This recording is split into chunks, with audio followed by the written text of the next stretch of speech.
السلام عليكم daawadayaal waan u wanaagsan goor walba idin tahay maanta waxaynu soo mid kamid ah haldoorada islaamka ee taariikhda bini'aadamka saameynta weyn ku leh balse aanay inta badan dadkeenu oo shay kasta oo nolosha horumar lagu gaaro marka waqtigan aynu arag waxaan siinaa u nisbaynaa gaalada sababtoo ah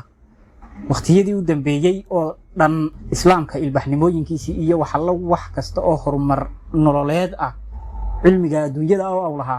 gaala haday la wareegtay wixii inta ka dambeeyayna cilmigii inagu aynu lahayn ikhtiraacii iyo hal abuurkii ayaynu marti ka noqonnay oo gaaladu maanta ay noogu talisaa waxa aynu soo qaadanaynaa sooyaalkiisa in yaro kooban ah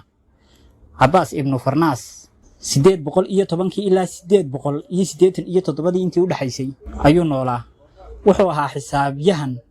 xisaabiye caan ah hal abuure dhakhtar injineer iyo gabayaa ka yimid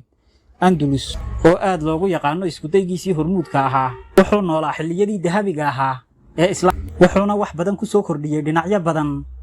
oo nolosha qaybaheega kala duwan ah oo cilmiyo badan oo ka ikhtiraacay dabooyin ilaa maanta balse dadaalkiisii ugu caansanaa ee ilaa maanta xataa gaaladu ay u tixgeliso ayaynu xoogaa ka tilmaamaynaa wuxuu ahaa tijaabiyihii ugu horeeyay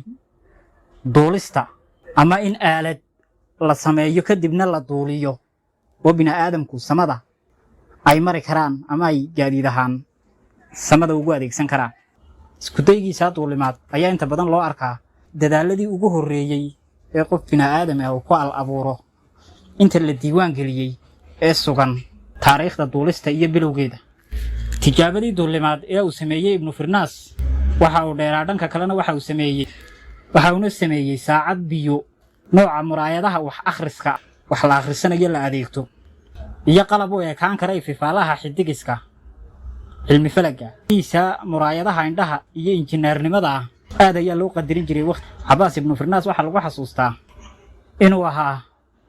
xasuustaa inuu ahaa mufikir cusub halkiisaasina wuxuu u nool yahay dhiirigelin saynisyahanada iyo hal abuurayaasha ka dambeeyay sharka aadamaha ee gaal iyo islaamba leh ilaa maanta ay ku hirtaan ahna shayada aadka saameynta ugu leh kamida nolosha aadamaha qayb kamida nolosha aadamaha kaalmaheega kala duwan haddii aad halkan soo gaadhay daawaday